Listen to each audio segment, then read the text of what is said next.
ಇತ್ತೀಚೆಗೆ ಗುರುವಾಯೂರಿನಲ್ಲಿ ಶ್ರೀ ಶ್ರೀ ರಾಘವೇಶ್ವರ ಭಾರತಿ ಮಹಾಸ್ವಾಮಿಗಳಿಗೆ ವಿಶೇಷವಾಗಿ ದೇಶಿ ಹಸುವಿನ ಬೆಣ್ಣೆಯಲ್ಲಿ ತುಲಾಭಾರ ನಡೆಯಿತು. ಅದು ದೇಶಿ ಗೋವಿನ ಬೆಣ್ಣೆಯನ್ನು ನೀವು ಹೇಗೆ ಸಂಗ್ರಹಿಸಿದಿರಿ ಎನ್ನುವುದೇ ನಮಗೆಲ್ಲ ಕುತೂಹಲ ಇದೆ. ನಮಸ್ಕಾರ, ನಾನು ಕೃಷ್ಣಕುಮಾರ್ ಸಿದ್ದನಗೆರೆ ಅಂತ. ನಾವು ಅದೇ ಗುರುಗಳ ತುಲಾಭಾರ ಸೇವೆ ಅಂತ ಹೇಳಿ ಬೆಣ್ಣೆಗೆ ಸಂಗ್ರಹಣೆಗೆ ನಮ್ಮ ಮೂರ್ತಿ ಅಣ್ಣ ಹೇಳಿದರು. ಅದರ ಜೊತೆಯಲ್ಲಿ ತುಂಬ ಮಾತೆಯರು ಈ ಊರತಳಿ ಅಂದರೆ ನಮ್ಮ ದೇಶೀಯ ಗೋತಳಿಯ ಇಂದ ಹಸುವಿನಿಂದ ಹಾಲನ್ನು ಸಂಗ್ರಹ ಮಾಡಿ ಬೆಣ್ಣೆ ಮಾಡುವಂತಹ ಪ್ರಯತ್ನವನ್ನು ಅವರು ಮಾಡಿದರು. ಅದು ತದನಂತರ ಅದನ್ನು ಸಂಗ್ರಹಿಸುವುದಕ್ಕಾಗಿ ಒಂದು ಯೋಜನೆಯನ್ನು ಸಿದ್ಧಪಡಿಸಿ ನಾವು ನಮ್ಮ ಗಣೇಶ್ ಬೇಕರಿಯವರ ಹತ್ರದಿಂದ ಫ್ರೀಝರನ್ನು ತಗೊಂಡಿದ್ವಿ.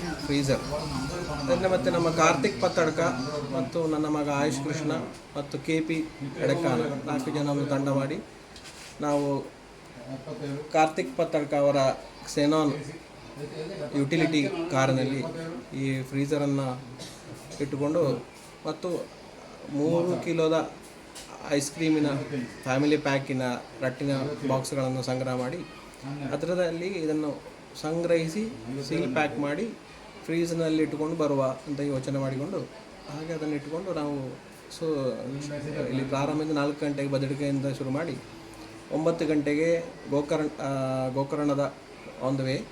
ಇದರಲ್ಲಿ ಮುರುಡೇಶ್ವರದಲ್ಲಿ 2 ಸ್ಥಳದಲ್ಲಿ ಸಂಗ್ರಹದ ಸ್ಥಳ ಇತ್ತು. ಅಲ್ಲಿ ಹೋಗಿ ಅಲ್ಲಿಂದ ಬೆಣ್ಣೆಯನ್ನು ತಗೊಂಡು ಪ್ಯಾಕ್ ಮಾಡಿ ಫ್ರೀಝರ್ನಲ್ಲಿ ಹಾಕಿ ಅಲ್ಲಿಂದ ಮುರುಡೇಶ್ವರ ರಾಘವೇಶ್ವರ ಸಭಾಭವನಕ್ಕೆ ಹೋದೆವು. ಅಲ್ಲಿಂದಲೂ ಅದನ್ನು ತುಂಬ ಕೆಜಿಯನ್ನು ಸಿಕ್ಕಿತು. ಅಲ್ಲಿಂದ ಮತ್ತೆ ಕುಮಟಕ್ಕೆ ಹೋದೆವು. ಕುಮಟದಲ್ಲಿಯೂ ಸಂಗ್ರಹ ಆದನ್ನು ಹೀಗೆ ತಗೊಂಡು ಕೆಕ್ಕಾರು ಮಠಕ್ಕೆ ಹೋದೆವು. ಕೆಕ್ಕಾರು ಮಠಕ್ಕೆ ಸಾಮಾನ್ಯ ತಲುಪುವಾಗ 1-2 ಗಂಟೆ ಆಗಿತ್ತು. ಮತ್ತು ಅಲ್ಲಿಂದ ಹೊಸಾಡ ಗೋಶಾಲೆಗೆ ಹೋದೆವು. ಹೊಸಾಡ ಗೋಶಾಲೆಗೆ ಗೋಕರ್ಣದಿಂದಲೂ ಬೆಣ್ಣೆ ಬಂದಿತ್ತು. ಅದನ್ನೆರಡನ್ನು ಸಂಗ್ರಹ ಮಾಡಿ ಗೋಸ್ವರ್ಗ ನಮ್ಮ ಗಾನ್ಕುಳಿ ಮಠದಲ್ಲಿ ಗೋಸ್ವರ್ಗದಲ್ಲಿ ಅಲ್ಲಿಂದಲೂ ಬೆಣ್ಣೆಯನ್ನು ಸಂಗ್ರಹ ಮಾಡಿ ಅಲ್ಲಿಂದ ಸಾಗರ ಹೊಸನಗರದಿಂದ ನೇರವಾಗಿ ಪುನಃ ಬದಡಕ್ಕೆ ಬಂದು ತಲುಪುವ ಬೆಳಿಗ್ಗೆ 5 ಗಂಟೆ ಆಗಿತ್ತು. ಸುಮಾರು ಎಷ್ಟು ಕಿಲೋಮೀಟರ್? ಒಂದು 750 ಕಿಲೋಮೀಟರ್ನಷ್ಟು ಆ ದಿವಸ ನಾವು ಸಂಗ್ರಹಕ್ಕಾಗಿ ಓಡಾಡಿದ್ದೇವೆ. ತಂದು ಬೆಣ್ಣೆ ಅಂತಂದು ಇಲ್ಲಿ ಒಂದು ಸಲ ಹಾಳಾಗಿದ ಹೇಗುಂಟು ಅದರ ಕ್ವಾಲಿಟಿ ಚೆಕ್ ಅಂತ ಹೇಳ್ಬೋದು ಇಂಗ್ಲೀಷಲ್ಲಿ, ಅದೊಂದು ಸಲ ನೋಡಿ ಪುನಃ ಅದನ್ನು ರೀಸೆಟ್ ಮಾಡಿ ಫ್ರೀಸ್ ಮಾಡಲಿಕ್ಕೆ ಇಟ್ಟೆವು. ಅದನ್ನು ಫ್ರೀಸ್ ಮಾಡಿ ಮರುದಿವಸ 5ನೇ ತಾರೀಕಿಗೆ ನಾವು ಸಂಗ್ರಹಕ್ಕಾಗಿ ಹೋದ್ದು. 6ನೇ ತಾರೀಕು ಬೆಳಿಗ್ಗೆ ಆಗಿದೆ. 6ನೇ ತಾರೀಕು ಫುಲ್ ಈ ಕ್ವಾಲಿಟಿ ಚೆಕ್ ಎಲ್ಲ ಮಾಡಿ ಫ್ರೀಸ್ ಮಾಡಿ ಮತ್ತು 7ನೇ ತಾರೀಕಿಗೆ ಬೆಳಿಗ್ಗೆ ನಾವು ಇಲ್ಲಿಂದ ಗುರುವಾಯೂರಿಗೆ ಹೋಗುವಾಗ ಥರ್ಮೋಕಾಲ್ ಈ ಮದ್ದಿನ ಇದೆಲ್ಲ ಬರ್ತದಲ್ಲ, ಅದರ ಥರ್ಮೋಕಾಲ್ ಬಾಕ್ಸಿನೊಳಗೆ ಐಸ್ ಕ್ಯೂಬ್ ಇಟ್ಟುಕೊಂಡು ಈ ಪ್ಯಾಕ್ ಮಾಡಿದ ಬೆಣ್ಣೆಗಳನ್ನೆಲ್ಲ ಸೀಲ್ ಮಾಡಿ ಗುರುದೇವತಾನುಗ್ರಹದಿಂದ ಮತ್ತು ಆ ಗುರುವಾಯೂರಪ್ಪನ ಅನುಗ್ರಹದಿಂದಲೇ ಅಂತ ಹೇಳಬೇಕಷ್ಟೇ. ಅಂದರೆ ಇಷ್ಟು ದೊಡ್ಡ ಸಾಹಸ, ಬೆಣ್ಣೆ ಅಲ್ಲಿಗೆ ತಲುಪುವ ಇಷ್ಟು ದೊಡ್ಡ ಕಿಲೋಮೀಟ್ರ್ ಹೋಗಿ ಬೆಣ್ಣೆ ಅಲ್ಲಿ ತಲುಪುವಾಗ ಬೆಣ್ಣೆ ನೀರಾಗಬಾರ್ದು, ವಾಸನೆ ಬರಬಾರ್ದು, ಹಾಳಾಗಬಾರ್ದು, ಈಗಿರೋದೆಲ್ಲ ಎಲ್ಲ ಪ್ಯಾರಾಮೀಟರ್ಸ್ಗಳನ್ನು ನೋಡಿಕೊಂಡು ಯಶಸ್ವಿಯಾಗಿದೆ. ಅಂದರೆ ಶುರುವಿಗೆ ಭಯ ಇತ್ತು, ನಾವು ಮತ್ತು ಮೂರ್ತಿ ಅಣ್ಣಲ್ಲ ಹೀಗೆ ಮಾತಾಡೋ ಒಂದು ಭಯ ಇತ್ತು ನಮಗೆ. ಆದರೆ ಅದು ಗುರು ಮತ್ತು ಗುರುವಾಯೂರಪ್ಪನ ಅನುಗ್ರಹದಿಂದ ಸಾಂಗವಾಗಿ ಅದು ನೆರವೇರಿದೆ. ಅಲ್ಲಿ ಬೆಣ್ಣೆ ತುಲಾಭಾರ ಕೂಡ ಸಾಂಗವಾಗಿ ಚಂದವಾಗಿ ಆಗಿದೆ. ಸೊ ದೇಶಿ ದರದ ಒಂದು ಬೆಣ್ಣೆಯನ್ನು ಸಂಗ್ರಹ ಮಾಡೋದು, ಅದನ್ನು ಅಲ್ಲಿಗೆ ತಲುಪಿಸುವುದು, ಈ ಒಂದು ಚಾಲೆಂಜ್ನಲ್ಲಿ ನಿಮ್ಮ ಟೀಮ್ ಭಾಳ ಯಶಸ್ವಿ. ಹೌದು, ತುಂಬ ಭಯದಿಂದ ನಾವು ಚಾಲೆಂಜ್ ತಗೊಂಡದ್ದು, ಯಶಸ್ವಿಯಾಗಿದೆ. ಎಷ್ಟು ನಿರೀಕ್ಷೆ ಇತ್ತು ನಿಮಗೆ? ಒರಿಜಿನಲ್ಲಿ ಒಂದು ಕ್ವಿಂಟಾಲಿನಷ್ಟು ನಾವು ನಿರೀಕ್ಷೆ ಮಾಡಿದ್ದೇವಾಯಿತು. ಆದರೆ 150-1.5 ಕ್ವಿಂಟಾಲಿಂದ 150 ಕಿಲೋಯಿಂದಲೂ ಜಾಸ್ತಿ ಸಂಗ್ರಹ ಆಗಿದೆ. ಸೊ ನಿರೀಕ್ಷೆಗೆ ಮೀರಿ ಸಂಗ್ರಹ ಜನ ಸ್ಪಂದಿಸಿದ್ದಾರೆ. ಅದೇ ಥರದಲ್ಲಿ ಇಲ್ಲಿ ಊರಿನಲ್ಲಿ ಸಂಗ್ರಹ ಮಾಡಿದ್ದಾರೆ. ಮತ್ತು ಬೆಂಗಳೂರಿನಿಂದ ನೇರವಾಗಿ ಇನ್ನು ಅಲ್ಲಿಂದ ಕಾರ್ಯಕರ್ತರು ಬರುವಾಗ ಅವ್ರದ್ದು ಬೆಣ್ಣೆ ತಂದಿದ್ದಾರೆ. ಸೊ ಧನ್ಯವಾದಗಳು. ಧನ್ಯವಾದ. ಪರಮ ಪೂಜ್ಯರಾದ ಜಗದ್ಗುರು ಶಂಕರಾಚಾರ್ಯ ಶ್ರೀ ಶ್ರೀ ರಾಘವೇಶ್ವರ ಭಾರತಿ ಮಹಾಸ್ವಾಮಿಗಳ ಜೊತೆಗೆ ತೀರ್ಥಕ್ಷೇತ್ರಕ್ಕೆ ಹೋಗುವುದಂದರೆ ಅದೊಂದು ಬಹಳ ಜ್ಞಾನದಾಯಕ ಒಂದು ಯಾತ್ರೆ. ಅದು ತುಂಬ ಒಂದು ಖುಷಿ ಕೊಡುವಂತಹ ಒಂದು ಪ್ರವಾಸ. ಈ ಸಲ ಪ್ರವಾಸದಲ್ಲಿ ಗುರುವಾಯೂರಿನಲ್ಲಿ ಶ್ರೀಗಳವರಿಗೆ ಬೆಣ್ಣೆಯ ತುಲಾಭಾರ ಮಾಡಬೇಕಂತ ಇತ್ತು, ಸಂಕಲ್ಪ ಇತ್ತು. ನಾವು ಈ ಮೊದಲು ಹೋಗಿರುವಾಗ 7-8 ವರ್ಷ ಮೊದಲು ಹೋಗಿರುವಾಗ ಅಲ್ಲಿ ಕೇಳಿದಾಗ ಅವರು ಹೇಳಿದ್ದು, ನಾವು ಹೊರಗಿಂದ ಯಾವುದೇ ಬೆಣ್ಣೆ ಅಥವಾ ಇತ್ಯಾದಿಗಳನ್ನು ತಗೊಳ್ಳೋದಿಲ್ಲ, ಇಲ್ಲಿರುವ ಬೆಣ್ಣೆಯನ್ನೇ ತಗೊಳ್ಬೇಕು ಅಂತ. ಹಾಗಾಗಿ ಗುರುಗಳು ನಮಗೆ ಆ ಉದ್ದೇಶದ ಬೆಣ್ಣೆಯ ತುಲಾಭಾರ ಅಂತ ಹೇಳುವ ಕೂಡಲೇ ಗುರುಗಳು ಹೇಳಿದರು, ಅವತ್ತು ಹಾಗೆ ಹೇಳಿದರು. ಆದರೆ ಈ ಸಲ ನೀವೊಂದು ಪ್ರಯತ್ನ ಮಾಡಿ, ನಾವೇ ತಗೊಂಡು ಹೋದ ದೇಶಿ ದನದ ಬೆಣ್ಣೆಯಲ್ಲಿ ತುಲಾಭಾರ ಆಗುವ ಹಾಗೆ ಅವರ ಹತ್ರ ಮಾತಾಡಿ ನೋಡಿ ಆಮೇಲೆ ಹೇಳಿ ಅಂತ ಹೇಳಿದರು. ಹಾಗಾಗಿ ನಾವು ಗುರುಗಳ ನಿಗದಿತ ಪ್ರವಾಸಕ್ಕಿಂತ 1 ತಿಂಗಳ ಮೊದಲೇ ಗುರುವಾರಿಗೆ ಒಂದು ಮೊದಲ ಭೇಟಿ ಕೊಟ್ಟಿದ್ದೆವು. ನಮ್ಮ ಬೆಣ್ಣೆಯ ತುಲಾಭಾರ ಆಗ್ತದಾ ಇಲ್ವೋ ಗೊತ್ತಿಲ್ಲ, ನಮ್ಮದೇ ಬೆಣ್ಣೆಯಲ್ಲಿ ಇತ್ಯಾದಿ ವಿಷಯಗಳನ್ನು ಇಟ್ಟುಕೊಂಡು. ಹಾಗಾಗಿ ಹೋಗಿ ಅಧ್ಯಕ್ಷರನ್ನು ಭೇಟಿಯಾಗಿದ್ದೆವು. ಅಧ್ಯಕ್ಷರನ್ನು ಭೇಟಿಯಾಗಿ ನಾವು ಈ ಬೆಣ್ಣೆಯ ಬಗ್ಗೆ ವಿಷಯ ಕೊಟ್ಟೆವು ಅವರಿಗೆ, ಇಂಥ ಬೆಣ್ಣೆ ಆಗಬೇಕಾಗಿದೆ ನಮಗೆ, ಹಾಗಾಗಿ ಇದಕ್ಕೆ ಅವಕಾಶ ಇದೆಯಾ ಅಂತ. ಅವರು ಅವರ ಕಚೇರಿಯ ಕಾರ್ಯಾಲಯದ 1-2 ಜನರನ್ನು ಕರೆಸಿದ್ರು ನಮ್ಮ ಎದುರೇ. ಅವರು ಇವರದ್ದೇ ಬೆಣ್ಣೆ ಆಗಬೇಕಂತ ಹೇಳ್ತಾರೆ, ನಾವು ಏನು ಮಾಡ್ಬೋದು ಇದಕ್ಕೆ ಅಂತ. ಅಷ್ಟೊತ್ತಿಗೆ ಅವರು ಸಹಜವಾಗಿ ಹೇಳಿದ್ರು, ಇಲ್ಲ ಅದು ನಮ್ಮದೇ ಬೆಣ್ಣೆ ಇದೆಲ್ಲ, ಅದನ್ನೇ ಬಳಸೋದು ಅಂತ, ನಮ್ಮ ಪದ್ಧತಿ ಹಾಗೆ ಇದೆ. ಮತ್ತು ತೀರಾ ಅತ್ಯಂತ ವಿಶೇಷವಾದ್ದು ಚಿನ್ನವ ಬೆಳ್ಳಿಯ ಅದಾದರೆ ಅವರವರೇ ತಂದು ಸಮರ್ಪಣೆ ಮಾಡುವ ಕ್ರಮ ಇದೆ, ಆ ಥರ ಇದೆ ಅಂತ ಹೇಳಿದರು.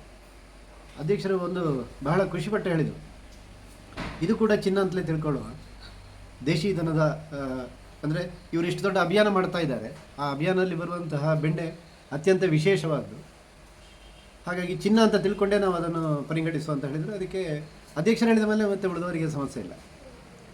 ಹಾಗೆ ಅದು ಬೆಣ್ಣೆಯ ತುಲಾಭಾರ ಓಕೆ ಅಂತ ಆಯಿತು, ಸಮಸ್ಯೆ ಇಲ್ಲ ಅಂತ ಆಯಿತು. ಉಳಿದಾಗೆ ಗುರುಗಳಿಗೆ ಅಲ್ಲಿ ಕೂತ್ಕೊಂಡು ಸ್ವಲ್ಪ ಹೊತ್ತು ಧ್ಯಾನ ಮಾಡಲಿಕ್ಕೆ, ದರ್ಶನಕ್ಕೆ ಇತ್ಯಾದಿಗಳಿಗೆ ಬೇರೆ ಬೇರೆ ಸಮಯಗಳು ಅದರ ಇತ್ಯಾದಿಗಳೆಲ್ಲ ಮಾತುಕತೆ ಮಾಡಿ ಬಂದೆ. ಅವರ ಕಾರ್ಯಾಲಯದಿಂದ ಹೊರಗೆ ಬಂದಾಗ ಇನ್ನೊಬ್ಬರು ನಮಗೆ ಅಕಸ್ಮಾತ್ತಾಗಿ ಸಿಕ್ಕಿದ್ರು, ಅಲ್ಲಿಯ ಸೆಕ್ಯೂರಿಟಿಯ ಮುಖ್ಯಸ್ಥರವರು. ಬೇರೊಬ್ಬರ ಮುಖಾಂತರ ನಾವು ಅಲ್ಲಿಗೆ ಮಾತಾಡಲಿಕ್ಕೆ ಹೋದಾಗ ಅವರು ಸಿಕ್ಕಿದ್ರು. ಅವರು ತುಂಬ ಆಧ್ಯಾತ್ಮಿಕ ಅಥವಾ ಧಾರ್ಮಿಕ ಚಿಂತನೆ, ಸಾಂಸ್ಕೃತಿಕ ವ್ಯವಸ್ಥೆಯಲ್ಲಿ ತುಂಬ ಖುಷಿ ಪಡುವಂಥವ್ರು. ಗುರುಗಳು ಬರ್ತಾರೆ ಅಂತ ಹೇಳಿದಾಗಲೇ ತುಂಬ ಖುಷಿಪಟ್ಟರು ಅವರು ನೇರವಾಗಿ ಈ ವ್ಯವಸ್ಥೆಗಳಿಗೆ, ಒಂದು ಸ್ವಾಮೀಜಿ ಬಂದರೆ ಅವರ ದರ್ಶನಕ್ಕಿರುವ ವ್ಯವಸ್ಥೆಗಳಿಗೆ ಮಾಡುವ ವಿಭಾಗದವರಲ್ಲ ಅವರು. ತುಂಬ ಚೆನ್ನಾಗಿ ಅವರು ನಮಗೆ ಕೊಟ್ಟರು. ಗುರುಗಳು ಎಲ್ಲೇ ಬರ್ತಾರೆ, ಎಲ್ಲೇ ಹೋಗ್ತಾರೆ, ಎಷ್ಟು ಗಂಟೆಗೆ ಬರಬೇಕು, ಯಾವ ದಾರಿಯಲ್ಲಿ ಬರ್ತಾರೆ, ತುಲಾಭಾರ ಎಲ್ಲಿ ನಡೆಯೋದು, ತುಲಾಭಾರದ ವ್ಯವಸ್ಥೆಗಳಿಗೆ ಇತ್ಯಾದಿ ಎಲ್ಲವನ್ನು ಕೂಡ ಬರೆದಿಟ್ಟುಕೊಂಡು ತುಂಬ ಚೆನ್ನಾಗಿ ಅದಕ್ಕೊಂದು ಮಾರ್ಗದರ್ಶನ ಹಾಕಿಕೊಟ್ರು ನಮಗೆ. ಮತ್ತು ಅವರೇ ಬಂದು ನಮಗೆಲ್ಲ ಜಾಗ ತೋರಿಸಿ ಇತ್ಯಾದಿಗಳು, ಅಂದರೆ ಗುರುಗಳು ಸ್ವಲ್ಪ ಹೊತ್ತು ಧ್ಯಾನ ಮಾಡಲಿಕ್ಕೆ ಎಲ್ಲಿ ಕೂರ್ಬೋದು, ಯಾವ ಜಾಗ ಆದೀತು. ಯಾಕಂದರೆ ಅವರಿಗೆ ನಮ್ಮ ಮಠ ಅಥವಾ ಸ್ವಾಮೀಜಿಯವರು ಹೊಸತು, ನಮಗೆ ಅವರು ತೀರಾ ಹೊಸತು. ನಮ್ಮ ಎರಡು ಈ ವ್ಯವಸ್ಥೆಯೊಳಗೆ ಒಂದು ಹೊಂದಾಣಿಕೆ ಆಗಬೇಕಲ್ಲ, ಅದಕ್ಕೆ ಅವರು ತುಂಬ ಅವರಾಗೆ ಬಂದು ನಮಗೆ ಮಾಡಿಕೊಟ್ರು. ಇನ್ನೊಬ್ಬರು ಪದಾಧಿಕಾರಿಯಲ್ಲಿ ನೆನಪು ಅಲ್ಲಿಯ ಮ್ಯಾನೇಜರ್ ರಾಧಾ ಅಂತ ಮಹಿಳೆ. ಗುರುಗಳು 3 ಗಂಟೆಯ ದರ್ಶನ, ನಿರ್ಮಾಲ್ಯ ದರ್ಶನಕ್ಕೆ 2:30 ಗಂಟೆಗೆ ಅಲ್ಲಿ ಬರಬೇಕಂತ ಅವ್ರು ಹೇಳಿದರು. ಅವರ ಕ್ರಮ ಪ್ರಕಾರ ಅರ್ಧ ಗಂಟೆ ಮೊದಲೇ ಇದ್ದು ಹಾಜರಿದ್ದು ಅಲ್ಲಿ ಅವರ ಹೆಸರು ಇತ್ಯಾದಿಗಳನ್ನೆಲ್ಲ ದಾಖಲಾತಿ ಮಾಡಿ ಮತ್ತೆ ಒಳಗೆ ಕರ್ಕೊಂಡು ಹೋಗ್ತಾರೆ. ಅವರು ನಾವು ಮಠದಿಂದ ಒಂದಷ್ಟು ಜನ ನಾವು 2 ಗಂಟೆಗೆ ಹೋಗಿದ್ದೇವೆ ಅಲ್ಲಿ. ಗುರುಗಳು 2:20ಕ್ಕೆ ಬಂದರು. ಅವರು 2:10ಕ್ಕೆ ಬಂದು ಎಲ್ಲ ವ್ಯವಸ್ಥೆಗಳನ್ನು ನೇತೃತ್ವ ವಹಿಸಿ ಗುರುಗಳಿಗೆ ಯಾವುದೇ ಸಮಸ್ಯೆಗಳು ಬಾರದಾಗೆ ಅವರೇ ಖುದ್ದು ನಿಂತು ಮಾಡಿಕೊಟ್ರು. ಅಂದರೆ ನಾವು ಶುರುವಿಗೆ ಹೋಗುವಾಗ ಗುರುವಾಯೂರು ದೇವಸ್ಥಾನದ ನಮ್ಮ ಕಲ್ಪನೆ ಇರ್ತಂದರೆ ಇದು ತುಂಬ ಒಂದು ವ್ಯಾವಹಾರಿಕ ವ್ಯವಸ್ಥೆ ಇದು. ಇಲ್ಲಿ ನಾವು ಗುರುಗಳು ಹೇಳಿದ ಕಾರಣ ಒಂದು ವ್ಯವಸ್ಥೆ ಮಾಡಿ ಬರೋದು ಅಂತ ಹೇಳುವ ಇದಿತ್ತು. ಆದರೆ ಅಲ್ಲಿಯ ಅಧ್ಯಕ್ಷರು ಅಥವಾ ಮ್ಯಾನೇಜರು ಅಥವಾ ಇನ್ನೊಂದೆರಡು ಜನ ಪದಾಧಿಕಾರಿಗಳು ನಮಗೆ ಕೊಟ್ಟಂತಹ ಒಂದು ಪ್ರೋತ್ಸಾಹ ಮತ್ತು ಆ ವ್ಯವಸ್ಥೆಯನ್ನು ಅವರು ಜೋಡಿಸಿಕೊಟ್ಟದ್ದು ತುಂಬ ಖುಷಿ ಕೊಟ್ಟಿತ್ತು. ಅಧ್ಯಕ್ಷರು ಗುರುಗಳು 3 ದಿವಸ ಇದ್ದರಲ್ಲಿ 3 ದಿವಸದಲ್ಲಿ 3 ಸಲ ಭೇಟಿಗೆ ಬಂದಿದ್ದಾರೆ. ಒಂದು ಶುರುವಿನ ದಿವಸ 7ನೇ ತಾರೀಕಿಗೆ ಗುರುಗಳಲ್ಲಿ ಪದಾರ್ಪಣೆ ಮಾಡಿದ ದಿವಸ ಸಂಜೆ 5 ಗಂಟೆಗೆ ಬಂದು ಭೇಟಿಯಾಗಿ ಹೋದರು. ಆ ಭೇಟಿಯಲ್ಲಿ ಇದೆಲ್ಲ ವ್ಯತ್ಯಾಸ ಆಗಿದೆ. ಅವರು ಮೊದಲು ಅವರೇ 5 ಗಂಟೆಗೆ ಅಂತ ಹೇಳಿದ್ದು, ಇಲ್ಲ ಗುರುಗಳು 2 ಸಲ ದರ್ಶನ ಮಾಡಬೇಕು, ಒಂದು ನಿರ್ಮಾಲ್ಯ ದರ್ಶನ, ಇನ್ನೊಂದು 7 ಗಂಟೆಗೆ ತುಲಾಭಾರದ ಜೊತೆಗೆ ಇನ್ನೊಂದು ದರ್ಶನ ಅಂತ. ಹಾಗೆ 2 ದರ್ಶನಕ್ಕೆ ಅವರೇ ಅದನ್ನು ಮಾರ್ಗದರ್ಶನ ಕೊಟ್ಟು ಅಲ್ಲಿ ವ್ಯವಸ್ಥೆಗಳನ್ನು ಮಾಡಿದರು. 9ನೇ ತಾರೀಕಿಗೆ ಹೊರಡೋ ದಿವಸ ಅವರು, ಅಂದರೆ 8ನೇ ತಾರೀಕಿಗೆ ಗುರುಗಳು ದೇವಸ್ಥಾನದ ಒಳಗೆ ಹೋಗುವಾಗ ಅವರ ಆ ದಿವಸ ಗುರುವಾಯೂರಿನಲ್ಲಿ ಇರಲಿಲ್ಲ. ಮರುದಿವಸ ಬಂದ ಕೂಡಲೇ ಫೋನ್ ಮಾಡಿದರು ಅವರು, ಗುರುಗಳು ಇದ್ದಾರೆ ಅಂತ. ಹಾಗೆ ಬಂದರು. ಅವರು ಬರುವಾಗ ಪೂಜೆ ನಡೀತಾ ಇತ್ತು, ಪೂಜೆಯಲ್ಲಿ ಭಾಗವಹಿಸಿದರು. ಗುರುಗಳು ಇನ್ನೊಂದು ಗಂಟೆ ಕಳೆದು ಸಿಗ್ತಾನೆ ಅಂತ ಹೇಳುವಾಗ ಅವರು ವಾಪಸ್ಸು ದೇವಸ್ಥಾನಕ್ಕೆ ಹೋಗಿ 1 ಗಂಟೆ ಕಳೆದು ಬರ್ತೇನೆ ಅಂತ. ಹಾಗೆ 11:30 11 ಆಗುವಾಗ ಪುನಃ ಬಂದರು. ಅವರು ಬಂದು ಗುರುಗಳ ಹತ್ರ ಮಾತಾಡಿ ಮುಂದಿನ ಸಲ ಬಂದಾಗ ಗುರುಗಳ ವಸತಿ ಮತ್ತು ಇತರ ಎಲ್ಲ ವ್ಯವಸ್ಥೆಗಳನ್ನು ನಾವು ದೇವಸ್ಥಾನ ಕಡೆಯಿಂದ ಅಥವಾ ನನ್ನ ಕಡೆಯಿಂದ ಮಾಡ್ತೇವೆ, ನೀವು ಬೇರೆ ಎಲ್ಲಿಯೂ ಹೋಗಬಾರ್ದು. ವಿಶೇಷವಾದ ದಿವಸಕ್ಕೆ 3 ಸಲದ ದರ್ಶನ ಇದೆಯಂತೆ. ಅದೊಂದು ವಿಶೇಷ ಇದು ಬೆಳಿಗ್ಗೆ ನಿರ್ಮಾಲ್ಯ ದರ್ಶನ, ಮಧ್ಯಾಹ್ನ ಶ್ರೀಕೃಷ್ಣನಿಗೆ ಊಟ ಮಾಡುವ ಒಂದು ದರ್ಶನ ಇದೆ ಅಂತೆ ವಿಶೇಷ, ರಾತ್ರಿ ಪುನಃ ಅಲಂಕಾರದ ಒಂದು ದರ್ಶನ. ಹಾಗೆ 3 ಒಂದೇ ದಿವಸದಲ್ಲಿ 3 ದರ್ಶನ ಅಂತ ಹೇಳೋದು ಭಾರಿ ವಿಶೇಷ ಅಂತೆ. ಅವರೇ ಹೇಳಿದರು. ಅದನ್ನೆಲ್ಲ ಮಾಡಿಸ್ಕೊಡ್ತೇನೆ. ಈ ಸಲ ನನಗೂ ಸಮಯ ಇಲ್ಲದ ಕಾರಣ ಮಾಡಿಸ್ಲಿಕ್ಕೆ ಆಗಲಿಲ್ಲ ಅಂತ ಹೇಳಿದರು. ಉಳಿದವರು ಕೂಡ ಗುರುಗಳ ಭೇಟಿಗೆ ಬಂದು ಆಶೀರ್ವಾದ ತಗೊಂಡು ಹೋದರು. ಹಾಗೆ ನಾವು ಯೋಜನೆ ಮಾಡಿದ ಬೆಣ್ಣೆಯ ವ್ಯವಸ್ಥೆ ಒಂದು ಸರ್ಕಾರಿ ವ್ಯವಸ್ಥೆಯಲ್ಲಿ ಹೇಗೆ ಅದನ್ನು ಮ್ಯಾನೇಜ್ ಮಾಡ್ಬೋದು ಅಂತ ನಮಗೂ ಗೊತ್ತಾದ ಹಾಗಾಯಿತು. ನಾವು ರಾಜೀವ್ ಅವರ ಹತ್ರ, ಅಂದರೆ ಸೆಕ್ಯೂರಿಟಿ ವಿಭಾಗದ ಮುಖ್ಯಸ್ಥರ ಹತ್ರ ಕೇಳಿದೆವು, ಈ ಬೆಣ್ಣೆಯನ್ನು ನೀವು ಹೇಗೆ ಬಳಕೆ ಮಾಡ್ತೀರಿ, ಅದನ್ನು ಏನು ಮಾಡ್ಬೋದು ಅಂತ. ಅವರಿಗೆ ನಾವು ಇಷ್ಟು ವಿಷಯಗಳನ್ನು ಕೊಟ್ಟಾಗ, ಮನೆಯಲ್ಲಿ ಮಾತೆಯರು ಕಡಿದು, ಮತನದಲ್ಲಿ ಕಡಿದು, ಕಡೆಗೋಲಿನಲ್ಲಿ ಕಡಿದು ಮಾಡಿದಂಥ ಬೆಣ್ಣೆ ಅಂತ ಹೇಳಿದ ಮೇಲೆ, ಹಾಗಾದರೆ ಇದು ಸುಮ್ಮನೆ ಕೊಡುವಂಥ ಬೆಣ್ಣೆ ಅಲ್ಲ, ಇದನ್ನು ಏನು ಮಾಡಿ, ನಮ್ಮ ಹತ್ರ ಒಂದು ಸಲ ಅವ್ರು ಕೊಟ್ಟರು, ನೀವು ವಾಪಸ್ ತಗೊಂಡು ಹೋಗೋದಾರೆ ಹೋಗಿ, ಇದನ್ನು ಒಂದಷ್ಟು ಅದಕ್ಕೆ ಮೌಲ್ಯ ಕೊಟ್ಟು ದೇವಸ್ಥಾನಕ್ಕೆ ಕೊಟ್ಟು ತಗೊಂಡು ಹೋಗಿ. ನಾವು ಬೇಡ ಅಂತ ಹೇಳಿದೆವು, ಈ ದೇವಸ್ಥಾನಕ್ಕೆ ದೇವರಿಗೆ ಬಳಕೆ ಆಗಲಿಕ್ಕೆ ಅಂತ ತಂದದ್ದು. ಹಾಗೆ ಅವರು ತಕ್ಷಣ ಅಲ್ಲಿ ಮಾಡುವ ವಿಭಾಗದವರನ್ನು ಕರೆಸಿ ನಮ್ಮ ಎದುರೇ ಆ ತುಪ್ಪ ಮಾಡುವವನಿಗೆ ಜವಾಬ್ದಾರಿ ಕೊಟ್ಟು, ತುಲಾಭಾರ ಬೆಳಿಗ್ಗೆ 7:30 8 ಗಂಟೆಗೆ ಮುಗಿದ್ರೆ 9 ಗಂಟೆ ಒಳಗೆ ಅದು ತುಪ್ಪದ ಸಂಸ್ಕಾರಕ್ಕೆ ಹೋಗ್ತದೆ. ಅದು ಮಧ್ಯಾಹ್ನದೊಳಗೆ ತುಪ್ಪ ಆಗ್ತದೆ, ರಾತ್ರಿಗೆ ದೇವರ ದೀಪಕ್ಕೆ ಬಳಕೆ ಆಗುವಾಗೆ ಮಾಡಬೇಕು ಅಂತ ಸೂಚನೆ ಕೊಟ್ಟರು ಅಲ್ಲಿ 1 ವಾರ ಮೊದಲು. ಹಾಗೆ ನಾವು ಹೋದ ದಿವಸ ಅದೇ ನಡೆಯಿತು. ಅವರೇ ಖುದ್ದು ನಿಂತು ಅದನ್ನು ಆ ಥರದ ಒಂದು ವ್ಯವಸ್ಥೆಯನ್ನು ನೇತೃತ್ವ ವಹಿಸಿದ್ರು. ಹಾಗೆ ನಾವು ತುಲಾಭಾರ ಮಾಡಿದ ಕೂಡಲೇ ಅಲ್ಲಿಯ ಒಂದಷ್ಟು ಅವರ ಸಿಬ್ಬಂದಿಗಳು ಬಂದು ನಾವು ತುಲಾಭಾರಕ್ಕೆ ಹಾಕಿದ ಅಷ್ಟು ಬೆಣ್ಣೆಯನ್ನು ತೆಗೆದು ಅಡುಗೆ ಮನೆಗೆ ತಗೊಂಡು ಹೋಗಿ ಅವರೇ ತಗೊಂಡೋಗಿ ತುಪ್ಪ ಮಾಡಿ ಅವರು ಸಂಜೆಗೆ ಗುರುಗಳ ಭೇಟಿಗೆ ಬಂದಾಗ ಹೇಳಿದರು, ಅದಷ್ಟು ಒಳಗಿನ ಗರ್ಭಗುಡಿಯ ಸುತ್ತಲಿನ ದೀಪಕ್ಕೆ ಬಳಕೆ ಆಗಿದೆ. ಅಂದರೆ ನಾವು ಸುರುವಿಗೆ ಗ್ರಹಿಸಿದ್ದೆವು, ನಾವು ತಿಳ್ಕೊಂಡಿದ್ದೇನಾಯಿತು ಅಂದರೆ, ಇಷ್ಟು ನಾವು ಶ್ರಮಪಟ್ಟು ಮಾಡಿದ ಬೆಣ್ಣೆ ನಾವು ದೇವಸ್ಥಾನದಲ್ಲಿ ತುಲಾಭಾರಕ್ಕೆ ಕೊಡ್ತೇವೆ, ಆದರೆ ಅದು ಮತ್ತೆ ಯಾವ ಥರ ಬಳಕೆ ಆಗುತ್ತೆ, ಉಳಿತದ ಇಲ್ಲೋ, ಯಾಕಂದರೆ ಬೆಣ್ಣೆ ಅದು 2-3 ದಿವಸ ಕಳೆದ್ರೆ ಹಾಳಾಗುತ್ತೆ. ಅದು ತುಪ್ಪ ಆದರೆ ಸುಮಾರು ದಿವಸ ಇಡಬಹುದು. ಹಾಗೆಲ್ಲ ನಮ್ಮ ಮನಸ್ಸಲ್ಲಿತ್ತು. ಆದರೆ ಗುರು ಅನುಗ್ರಹ ಮತ್ತು ಕೃಷ್ಣನ ಬಹುಶಃ ಅವನಿಗೆ ಹಾಗೆ ಇರಬೇಕಂತ ಕೃಷ್ಣನಿಗೆ ಆ ಅಪೇಕ್ಷೆ ಇತ್ತಾನ, ಶುದ್ಧ ದೇಶಿ ದನದ ಬೆಣ್ಣೆಯನ್ನು ಸ್ವೀಕರಿಸಬೇಕು ಮತ್ತು ಅದನ್ನು ಬಳಕೆ ಮಾಡಬೇಕು ಅಂತ. ಹಾಗಾಗಿ ನಾವು ತಗೊಂಡೋದ ಬೆಣ್ಣೆ 75 kg ನಾವು ಅಗತ್ಯ ಇದ್ದದ್ದು. ಮಹಿಳೆಯರು ಮಾತೆಯರೆಲ್ಲ ಸೇರಿ ದೊಡ್ಡ ಅಭಿಯಾನ ಮಾಡಿದ ಕಾರಣ 150 ಕಿಲೋವರೆಗೆ ಬಂದಿದೆ. 150 ಕಿಲೋವನ್ನು ನಾವು ಅಲ್ಲಿ ಸಮರ್ಪಣೆ ಮಾಡಿ ಬಂದಿದೆ. ಅದಷ್ಟು ಕೂಡ ದೇವರ ವಿನಿಯೋಗಕ್ಕೆ ಬಳಕೆ ಆಗಿದೆ. ಈಗ ಶ್ರೀಕೃಷ್ಣನ ಒಂದು ದರ್ಶನ, ಗುರುವಾಯೂರಿನಲ್ಲಿ ಶ್ರೀಕೃಷ್ಣನ ದರ್ಶನ ಆಯಿತು. ನಮ್ಮ ರಾಘವೇಶ್ವರ ಭಾರತಿ ಮಹಾಸ್ವಾಮಿಗಳ ಜೊತೆಗೆ ಹೋದಂತಹ ಒಂದು ಸಂದರ್ಭ, ಇದೊಂದು ಅಪೂರ್ವ ಸಂದರ್ಭ. ಈ ಸಂದರ್ಭ ನಿಮಗೆ ಅಂತರ್ದರ್ಶನ ಏನಾಯಿತು? ಈ ಒಟ್ಟು ಅಭಿಯಾನದ ಈ ದೇಶಿ ದನದ ಒಂದು ಬೆಣ್ಣೆನ ಸಮರ್ಪಣೆ, ಇದರ ಒಂದು ಅಂತರ್ದರ್ಶನ ಹೇಗೆ ಆಯಿತು? ಬೆಣ್ಣೆಯ ದರ್ಶನ ಶ್ರೀ ಗುರುಗಳು ನಮಗೆ ಕೊಟ್ಟಾಗಲೇ ನಾವು ಅದನ್ನು ಉದ್ದೇಶಪಟ್ಟದ್ದೇ ಅದೊಂದು ಅಭಿಯಾನ ಆಗಬೇಕು ಅಂತ. ಮಠದ ಇದಕ್ಕೆ ಸಂಬಂಧಪಟ್ಟಂತಹ ಸಂಘಟನಾತ್ಮಕ ವ್ಯವಸ್ಥೆ ಮುಖ್ಯಸ್ಥರ ಹತ್ರ ಮಾತಾಡುವಾಗ 4-5 ಜನರು ಕೂಡ ನನ್ನ ಹತ್ರ, ನಾನು ವೈಯಕ್ತಿಕವಾಗಿ ಮಾತಾಡುವಾಗ ಈ ಥರ ಯೋಜನೆ ಇದೆ, ನಾವು ಇದನ್ನು ಹೇಗೆ ಮುಂದುವರಿಸುವಂತ ಮಾತಾಡುವಾಗ, ಇದು ಆಗಲಿಕ್ಕಿಲ್ಲ, ಇದು ನಮಗೆ ಇಷ್ಟು ಸಂಗ್ರಹ ಮಾಡಲಿಕ್ಕೆ ಸಾಧ್ಯ ಇಲ್ಲ, ಯಾರ ಮನೆಯಲ್ಲಿ ದನ ಇಲ್ಲ, 150 ಕಿಲೋ ಆಗಬೇಕು, 150 ಅಲ್ಲ 100 kg ಅಂತ ನಾವು ಮೊದಲ ನಮ್ಮ ಗುರಿ ಇದ್ದದ್ದು. 100 ಕಿಲೋ ಬೆಣ್ಣೆ ಸಾಧ್ಯವೇ ಇಲ್ಲ, ನಾವು ಇದನ್ನು ಕೈ ಬಿಡೋಣ, ನಾವು ಪರ್ಚೇಸ್ ಮಾಡುವ. ಎಲ್ಲೆಲ್ಲೋ ಕಡೆಯಿಂದ ಉತ್ತರ ಭಾರತದಿಂದೆಲ್ಲ KG ಲೆಕ್ಕದಲ್ಲಿ ಬೆಣ್ಣೆ ಕೊಡ್ತಾರೆ, ನಾವೆಲ್ಲ ಖರೀದಿ ಮಾಡಿ ತುಲಾಭಾರ ಮಾಡುವ. ಆದರೆ ಅದು ನನಗೂ ಮನಸ್ಸಿರಲಿಲ್ಲ. ಯಾಕಂತ ಹೇಳಿದರೆ ನಾವು ಕಳೆದ 16-20 ವರ್ಷಗಳಿಂದ ದೇಶಿ ಗೋವಿನ ಅಭಿಯಾನದಲ್ಲಿ ಮುಂಚೂಣಿಯಲ್ಲಿದ್ದ ಮಠ ಇದು. ಹಾಗೆ ನಮ್ಮ ಶಿಷ್ಯವರ್ಗದಲ್ಲೇ ಒಂದು ಶುದ್ಧ ರೂಪದಲ್ಲಿ, ಸಾಂಪ್ರದಾಯಿಕ ರೂಪದಲ್ಲಿ ಬೆಣ್ಣೆ ಮಾಡಲಿಕ್ಕೆ ಆಗೋದಿಲ್ಲ ಅಂತ ಹೇಳಿದರೆ ಅದೊಂದು ದೊಡ್ಡ ಹಿನ್ನಡೆ ಆಗ್ತದೆ. ಹಾಗಾಗಿ ಅದರ ಹಠ ಹಿಡಿದು ಅದರ ಹಿಂದೆ ಬಿದ್ದು ತಳಮಟ್ಟಕ್ಕವರೆಗೆ ಸಂಪರ್ಕದ ವ್ಯವಸ್ಥೆಗಳನ್ನು ಜೋಡಿಸ್ಕೊಂಡು ಕೊನೆಗೆ ಇದು ಸಾಧ್ಯ ಇಲ್ಲ ಅಂತ ಹೇಳಿದವರು ಯಾರೆಲ್ಲ ಇದ್ದಾರೋ ಅವರನ್ನೇ ಜೋಡಿಸ್ಕೊಂಡು ಅವರೇ ನೇತೃತ್ವ ವಹಿಸಿ ಇದನ್ನು ಮಾಡಿಕೊಟ್ರು. ಇಷ್ಟು ನಿಮ್ಮ ನಿರೀಕ್ಷೆಗಿಂತ ಮೀರೆ ಸಂಗ್ರಹ ಆಯಿತಾ? ನಾವು ಉದ್ದೇಶಪಟ್ಟದ್ದು ಗುರುಗಳ ತಕ್ಕಡಿಯಲ್ಲಿಟ್ಟು ಪಕ್ಕಾ ತೂಕ ಮಾಡೋದು ಸಾಧುವೂ ಅಲ್ಲ. ಹಾಗೆ ನಾವೊಂದು 100 ಕಿಲೋ ತಗೊಂಡೋಗಿ ಅಲ್ಲಿ ಸಮರ್ಪಣೆ ಮಾಡೋದು ಅಂತ ಇದ್ದೇವೆ. ನಾವು ಸರಿಯಾಗಿ ತಕ್ಕಡಿ ಇಟ್ಟು ಕಿಲೋ ಲೆಕ್ಕ, ಗ್ರಾಮ್ ಲೆಕ್ಕ ಎಲ್ಲ ಮಾಡದೆ ತಕ್ಕಡಿಯಲ್ಲಿ ಒಂದು 100 ಕಿಲೋ ಇಡೋದು. ಅದು ಗುರುಗಳ ತೂಕದಕ್ಕಿಂತ ಖಂಡಿತವಾಗಿ ಸ್ವಲ್ಪ ಜಾಸ್ತಿ ಬರ್ತದೆ. 150 ಕಿಲೋದಷ್ಟು ಬಂದಿತ್ತು ನಮಗೆ.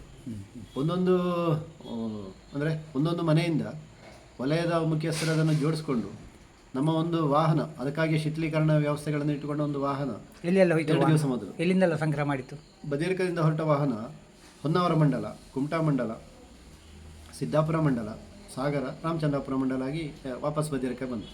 ಅವ್ರು ಬರ್ತಾ ಇರುವಾಗಲೇ ಅರ್ಧ ಅರ್ಧ ದಿವಸ ಆಗುವಾಗಲೇ ಅವರದ್ದು ಉತ್ತರ ಬಂದಿದ್ದು ನಮಗೆ ಅಂದರೆ ಈ ರೆಫ್ರಿಜರೇಟರ್ ಸಾಕಾಗೋದಿಲ್ಲ ಅಂತ, ಈ ಶೀತಲೀಕರಣ ವ್ಯವಸ್ಥೆ ನಾವು ಅಂದಾಜು ಮಾಡಿದ್ದು ಒಂದು 30-40 kg ಒಟ್ಟು ಬರ್ಬೋದು ಅಂತ.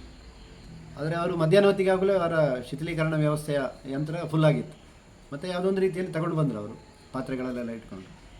ಮಂಗಳೂರಿನ 3 ಮಂಡಲದ್ದು ಇನ್ನೊಂದು ವ್ಯವಸ್ಥೆಯಲ್ಲಿ ಗುರುವಾಯನಕೆರೆಯಿಂದ ಶುರು ಮಾಡಿ ಈ ವಿಟ್ಲ, ಪುತ್ತೂರು, ಸುಳ್ಯ ಇದೆಲ್ಲ ಮಾಡಿಕೊಂಡು ಬಂದಿತ್ತು.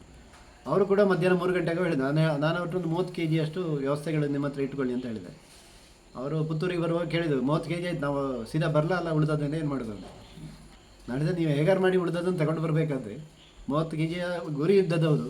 ಹಾಗಾಗಿ ಮಂಗಳೂರು ಮಂಡಲದಲ್ಲಿ, ಮಂಗಳೂರು ಪ್ರಾಂತದಲ್ಲಿ ಬಹುಶಃ 60-70 kg 3 ಮಂಡಲ ಸೇರಿ ಆಗಿದೆ. ಹಾಗೆ ಇದನ್ನು ತಗೊಂಡು ಬಂದು ಮರುದಿವಸ ಇಲ್ಲಿ ಬಜರಕಲ್ಲಿ, ಆ ದಿವಸ ಗುರುಗಳು ಇಲ್ಲಿ ಬಜರಕೆ ಶಾಲೆಗೆ ಬಂದಿದ್ದರು. ಹಾಗೆ ಅದರ ಎಡೆಯಲ್ಲಿ ಮಾತೆಯರು ಸ್ವಲ್ಪ ಸಮಯ ವಿನಿಯೋಗಿಸಿಕೊಂಡು ಬೆಳಿಗ್ಗೆ ಸಂಜೆ ರಾತ್ರಿ ಎಲ್ಲ ಇಟ್ಟುಕೊಂಡು ಅದನ್ನು ಪುನಃ ಒಂದು ರಟ್ಟಿನ ಬಾಕ್ಸ್ಗಳಲ್ಲಿ ಪುನಃ, ಅಂದರೆ ಈಗ ವಲಯದವರು ಕೊಟ್ಟದ್ದೆಲ್ಲ ಯಾವುದ್ಯಾವುದೋ ಪಾತ್ರೆಗಳಲ್ಲಿ ಬೇರೆ ಬೇರೆ ಪ್ರಮಾಣದಲ್ಲಿತ್ತು. ಅದನ್ನೆಲ್ಲ ಒಂದು ಏಕರೂಪತೆಯ ರಟ್ಟಿನ ಪೆಟ್ಟಿಗೆಯಲ್ಲಿ ಇಟ್ಟು ಅದನ್ನು ಶೀತಲೀಕರಣ ಯಂತ್ರಕ್ಕೆ ಇಟ್ಟು ಗಟ್ಟಿ ಮಾಡಲಿಕ್ಕೆ, ಯಾಕಂದರೆ ನಾವು ಇಲ್ಲಿಂದ ಗುರುವಾಯೂರ್ವರೆಗೆ ತಗೊಂಡು ಹೋಗಬೇಕಾಗಿದೆ. ತಗೊಂಡು ಹೋಗೋದು ದೊಡ್ಡ ಸವಾಲಾಗಿದೆ. ಸುಮಾರು ಎಷ್ಟು ಕಿಲೋಮೀಟರ್ ಆಗುತ್ತೆ ಇಲ್ಲಿಂದ ಬದಿರ್ಕದಿಂದ ಗುರುವಾಯೂರಿಗೆ 300 ಕಿಲೋಮೀಟರ್, 7-8 ಗಂಟೆಯ ಪ್ರಯಾಣ. ಸರಿ. ಹಾಗೆ ಅಲ್ಲಿಗೆ ತಲುಪೋಗಿ ಈ ಬೆಣ್ಣೆ ಹಾಳಾಗಬಾರ್ದು. ಹಾಗಾಗಿ ಅದನ್ನು ಶೀತಲೀಕರಣ ವ್ಯವಸ್ಥೆಯಲ್ಲಿ ಇಟ್ಟುಕೊಂಡು ಅದಕ್ಕೆ ಬೇಕಾದಂತಹ ಶೀತಲೀಕರಣಕ್ಕೆ ಬೇಕಾದಂತಹ ಥರ್ಮಕೋಲ್ ಬಾಕ್ಸ್ಗಳನ್ನೆಲ್ಲ ರೆಡಿ ಮಾಡಿ ಸಂಜೆವರೆಗೆ ಆ ಕೆಲಸ ಮಾಡಿ ಈ ಇಡೀ ಮಂಡಲದಿಂದ ಬಂದಂಥದ್ದು. ಬೆಂಗಳೂರಿನವರು ನಮ್ಮ ಅಂದಾಜಿದ್ದು ಬೆಂಗಳೂರಿನಲ್ಲಿ ಯಾರ ಹತ್ರ ದೇಶಿ ದನ ಇಲ್ಲ. ಅಂದರೆ ಬೆಂಗಳೂರಿನಲ್ಲಿ ಅದಕ್ಕೆ ಅವರೊಂದು ಅಲ್ಲಿಯ ಮಾತೆಯರೊಂದು ಹೊಸ ಸ್ವರೂಪವನ್ನೇ ಕೊಟ್ಟರು. ಹಾಲು ಖರೀದಿ ಮಾಡಿ, ಗಿರಿನಗರದಲ್ಲಿ ದಿವಸಕ್ಕೆ 40 ಲೀಟ್ರ್ ಹಾಲು ಖರೀದಿ ಮಾಡಿ ಅದರಿಂದ ಬೆಣ್ಣೆ ಮಾಡುವಂಥ ಪ್ರಕ್ರಿಯೆಯನ್ನು ಮಾತೆಯರು, ವಿವಿಧ ವಲಯದ ಮಾತೆಯರು ಜವಾಬ್ದಾರಿ ಹಂಚಿಕೊಂಡು 5 ದಿವಸದ ಕಾಲದಲ್ಲಿ ಮಾಡಿಕೊಟ್ರು. ಅದರ ಜೊತೆಗೆ ಮಠದ ಎಲ್ಲ ಗೋಶಾಲೆಗಳು ಎಲ್ಲರೂ ಕೂಡ ಗರಿಷ್ಠ ಸಾಧ್ಯ 5 kg, 8 kg, 10 kg ಬೆಣ್ಣೆ ಕೊಟ್ಟಿದ್ದಾರೆ. ಹಾಗೆ ಅದೆಲ್ಲವನ್ನೂ ಸೇರಿಸ್ಕೊಂಡು ಅದನ್ನು ಪುನಃ ಒಂದು ರಟ್ಟಿನ ಬಾಕ್ಸ್ಗಳಲ್ಲಿ ತುಂಬಿಸಿ ಶೀತಲೀಕರಣ ಮಾಡಿ ಅಲ್ಲಿಗೆ ತಗೊಂಡೋದೆವು. ಅವರಿಗೆ ಆಶ್ಚರ್ಯ ಆಯಿತು, ದೇವಸ್ಥಾನದವರಿಗೆ, ಈ ಥರದ ಒಂದು ವ್ಯವಸ್ಥೆ ಸಾಧ್ಯವಂತ. ಸೊ ಇದು ಪ್ರಥಮ ಬಾರಿಗೆ ಅಲ್ಲಿ ಬಹುಶಃ ದೇಶಿ ದನದ ಬೆಣ್ಣೆ ಅಂತ ಹೇಳೋದು ಅಂದರೆ ಆ ಪರಿಕಲ್ಪನೆ ದೇಶಿ ತಳಿ ಬಂದ ಮೇಲೆ ಹೊಸತೇ ಇರಬಹುದು. ಮೊದಲು 70 ವರ್ಷ ಮೊದಲು ಗುರುವಾಯೂರಿನಲ್ಲಿಯೂ ಎಲ್ಲ ಕಡೆಯಲ್ಲೂ ದೇಶಿ ದನಗಳು ಮಾತ್ರ ಇದ್ದಿದ್ದು. ಆಗ ಮತ್ತೆ ದೇಶಿ ದನದ ಬೆಣ್ಣೆ, ವಿದೇಶಿ ದನದ ಬೆಣ್ಣೆ ಅಂತ ಹೇಳೋದು ಇಲ್ಲ. ಬಹುಶಃ ಎಮ್ಮೆ ಬೆಣ್ಣೆ ಇದ್ದಿರ್ಬೋದು ಆಗ. ಇತ್ತೀಚಿನ ದಿವಸಗಳಲ್ಲಿ ಅವರಿಗೆ ಅದು ತೀರಾ ಹೊಸ ವಿಷಯ. ಹೀಗೊಂದು ಅಭಿಯಾನ ಮಾಡಲಿಕ್ಕೆ ಸಾಧ್ಯ ಆಗ್ತದೆ ಅಂತ ಹೇಳಿದ್ದೆ ಅವರಿಗೆ ಭಾರಿ ವಿಶೇಷ ಆಗಿತ್ತು. ಈ ಬೆಣ್ಣೆ ಅಭಿಯಾನದಲ್ಲಿ ನಮಗೆ ಮೂಲಭೂತವಾಗಿದ್ದದ್ದು ಭಾವಜಾಗರಣೆ. ರಾಮಚಂದ್ರಾಪುರ ಮಠ ಕಳೆದ 20 ವರ್ಷಗಳಿಂದ ದೇಶಿ ಗೋವಿನ ಅಭಿಯಾನದಲ್ಲಿ ತೊಡಗಿಸ್ಕೊಂಡಿದೆ. ಹಾಗಾಗಿ ಯಾರಲ್ಲೆಲ್ಲ ದೇಶಿ ದನ ಇದೆ, ಈ ನಮ್ಮ ವ್ಯಾಪ್ತಿಯಲ್ಲಿ ಹೆಚ್ಚಿನವರ ಮನೆಯಲ್ಲಿರೋದು ಗಿಡ್ಡ ದನಗಳು. ದಿವಸಕ್ಕೆ 1 ಲೀಟ್ರ್ ಹಾಲು ಕೊಟ್ಟರೆ ಅದರಲ್ಲಿ 50-60 ಗ್ರಾಮ್ ಒಂದು ಮುಷ್ಟಿಯಷ್ಟು ಬೆಣ್ಣೆ ಸಿಗುವಂಥ. ಅದನ್ನೇ ನಮ್ಮ ಸಂಘಟನೆಯ ಮುಖ್ಯಸ್ಥರು ಆರಂಭ ಹಂತದಲ್ಲಿ ಕೊಟ್ಟದ್ದು, ಆಗುವುದಿಲ್ಲ ಅಂತ. ಆದರೆ ಅದನ್ನು ಸಾಧ್ಯ ಅಂತ ಮತ್ತೆ ಮಾಡಿಸಿಕೊಟ್ರು. ಅದರಲ್ಲಿ ಮುಖ್ಯವಾಗಿ ಕೆಲಸ ಮಾಡಿದ್ದೆ ಭಾವಜಾಗರಣೆ ಅಂತ. ಭಾವನೆ ಇತ್ತು ಅವರಿಗೆ ಮಾಡಬೇಕು ಅಂತ, ಸಾಧ್ಯದಷ್ಟು ಮಾಡಿದ್ದಾರೆ. ತುಂಬ ಜನ ನಮ್ಮೂರಿನಲ್ಲಿ ಕೂಡ ಹಾಲು ಖರೀದಿ ಮಾಡಿಕೊಟ್ಟವರು ಇದ್ದಾರೆ. ಮನೆಯಲ್ಲೇ ಸ್ವಂತ ದನ ಇಲ್ಲದಿದ್ದರು ಹಾಲು ತಗೊಂಡು ಆ 5 ದಿವಸ ಬೆಣ್ಣೆ ಮಾಡಿ ಕೊಟ್ಟವರು ತುಂಬ ಜನ ಇದ್ದಾರೆ. ನಮ್ಮ ಮೂಲ ಉದ್ದೇಶವೇ ಅದಿತ್ತು. ದೇಶಿ ದನದ ಬೆಣ್ಣೆ ಆಗಬೇಕು ಅಂತ ಹೇಳಿದರೆ ನಾವು ಖರೀದಿ ಮಾಡ್ಬೋದು. ಆದರೆ ಈ ಹಿನ್ನೆಲೆಯಲ್ಲಿ ಇದೊಂದು ನೆವದಲ್ಲಿ ಮತ್ತೆ ಒಂದು ಸಲ ರಾಮಚಂದ್ರಾಪುರ ಮಠದ ಶಿಷ್ಯವರ್ಗದಲ್ಲಿ ಈ ಒಂದು ಅಭಿಯಾನ ಸ್ವರೂಪ ಬಂತು. ಇದು ಬಹುಶಃ 30,000 ಮನೆಗಳಿಗೂ ಗೊತ್ತಾಗಿರಲಿಕ್ಕಿಲ್ಲ. ಆದರೆ 20-25,000 ಮನೆಗಳಿಗೆ ಗೊತ್ತಾಗಿದೆ. ಕಾರ್ಯಕ್ರಮದಲ್ಲಿ ಬಂದಿತ್ತು, ಇದೆಲ್ಲ ದೇಶಿ ಬೆಣ್ಣೆಯನ್ನು ಹುಡುಕಾಡ್ತಾ ಇದ್ದಾರೆ ಅಂತ ಹೇಳೋ ಒಂದು ವಾತಾವರಣ ನಿರ್ಮಾಣ ಆದ ಕೂಡಲೇ ಅದು ನಮ್ಮ ಮೂಲ ಉದ್ದೇಶ ಇದ್ದದ್ದೇ ಅದು. ಏನಾಗ್ತದೆ ಅಂತ ಹೇಳಿದರೆ, ಈ ಥರದ ಒಂದು ಅಭಿಯಾನದಿಂದಾಗಿ ದೇಶಿ ದನ ಸಾಕುವರಿಗೆ ಒಂದು ಖುಷಿಯಾಗುತ್ತೆ. ಕಳೆದ 16 ವರ್ಷಗಳಿಂದ ಅವರು ಸಾಕ್ತಾ ಇರೋದು ಗುರುಗಳು ಹೇಳಿ ಅಥವಾ ಅವರ ಸಂಪ್ರದಾಯದಲ್ಲಿ ಅವರು ಸಾಕ್ತಾ ಇರುವ ಕಾರಣ. ಈ ಥರದ ಒಂದು ಅಭಿಯಾನ ಬಂದು ಅವ್ರ ಹತ್ರ ಸಮರ್ಪಣೆಗೆ ಒಂದು ಅವಕಾಶ ಸಿಕ್ಕಿದಾಗ ಅವರಿಗೆ ಆ ದೇಶಿ ದನ ಸಾಕಿದ ಸಾರ್ಥಕತೆ ಅವರಿಗೆ ಬರ್ತದೆ, ಒಂದು ಸಂತೃಪ್ತಿ ಬರ್ತದೆ.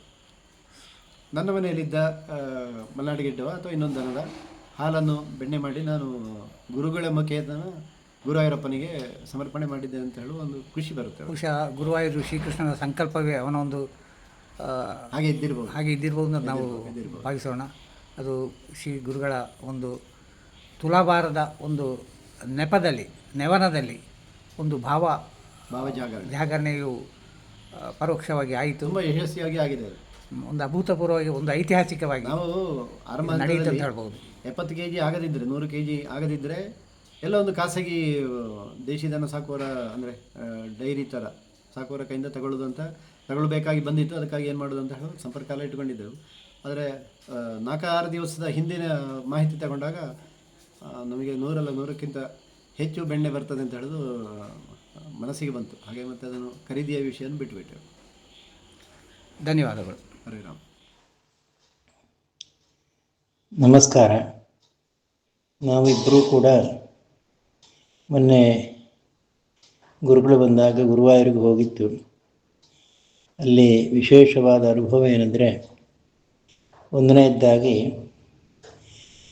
ಮಧ್ಯಾಹ್ನದ ಶ್ರೀರಾಮಚಂದ್ರನ ಪೂಜೆ ಆದ್ಯೋಪಾಂತ ಅಲ್ಲಿಯೇ ಕೂತ್ಕೊಂಡು ಸಂಪೂರ್ಣವಾಗಿ ಪೂಜೆಯನ್ನು ಕಾಣುವಂತಹ ಒಂದು ವಿಶೇಷ ಅನುಭವ.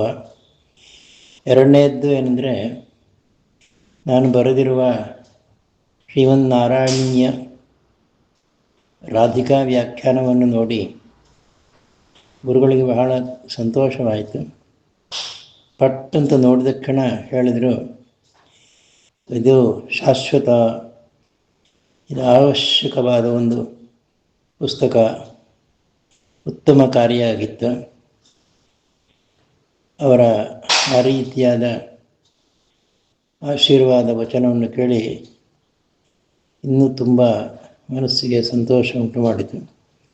ಮೂರನೇದ್ದೇನೆಂದರೆ, ಕೆಲವೊಂದು ಹವ್ಯಕರು ಊರು ಬಿಟ್ಟು, ನಮ್ಮ ಕಡೆಯಿಂದ ಬಿಟ್ಟು ಎಷ್ಟೋ ವರ್ಷಗಳ ಕಾಲ ಕಾಲಟಿಯಲ್ಲಿ ಅಲ್ಲಲ್ಲಿದ್ದಿದ್ದರು. ಅಜ್ಜಪಿಜ್ಜನ ಕಾಲಲ್ಲಿ ಇಲ್ಲೇ ವಾಸ ಮಾಡ್ತಾ ಇಲ್ಲೇ ಇದ್ದಿದ್ದರು. ಅವರನ್ನೆಲ್ಲ ಕೆಲವರನ್ನೆಲ್ಲ ಪರಿಚಯ ಮಾಡುವಂತಹ ಒಂದು ಅಪರಿಚಿತರು, ಎಷ್ಟೋ ಕಾಲದಿಂದ ಅಪರಿಚಿತರಾದ ಆ ವ್ಯಕ್ತಿಗಳ ಪರಿಚಯವಾಯಿತು. ಇನ್ನೊಂದು ಅನುಭವ. ಹೀಗೆ ಅದೊಂದು ಅಲ್ಲೇ ಗುರುವಾಯೂರಿನ ಶ್ರೀಕೃಷ್ಣನ ದರ್ಶನವೂ ಆಯಿತು, ಗುರುಗಳ ದರ್ಶನವೂ ಆಯಿತು. ನನ್ನ ಪುಸ್ತಕಕ್ಕೆ ಗುರುಗಳ ಅನುಗ್ರಹವೂ ಆಯಿತು. ಇದನ್ನೆಲ್ಲ ಅಪೂರ್ವವಾದ ಒಂದು ನಮ್ಮ ಯಾತ್ರೆ ಅಂತ ನಾನು ತಿಳ್ಕೊಳ್ತೇನೆ. ಈ ವಿವರವನ್ನು ನನಗೆ ಗುರುಗಳು ಬರ್ತಾರೆ ಅಂತ ಹೇಳಿ ವಿವರವನ್ನು ತಿಳಿಸಿದ ಏತಡ್ಕ ಚಂದ್ರಶೇಖರ ಭಟ್ರಿಗೆ ಅನಂತ ವಂದನೆಗಳು, ಧನ್ಯವಾದಗಳು. ಮತ್ತು ಇನ್ನೊಬ್ಬರು ತಿಳಿಸಿದ್ದಾರೆ, ಉಬ್ಬರಡ್ಕ ಹರೀಶ ಭಟ್ರು ಕೂಡ ವಿವರವಾಗಿ ತಿಳಿಸಿದ್ದಾರೆ. ಅವರಿಗೂ ಕೂಡ ಅನೇಕ ಧನ್ಯವಾದಗಳನ್ನು ಈ ಮೂಲಕ ಹೇಳಲು ಬಯಸುತ್ತೇನೆ. ಎಲ್ಲರಿಗೂ ನಮಸ್ಕಾರ.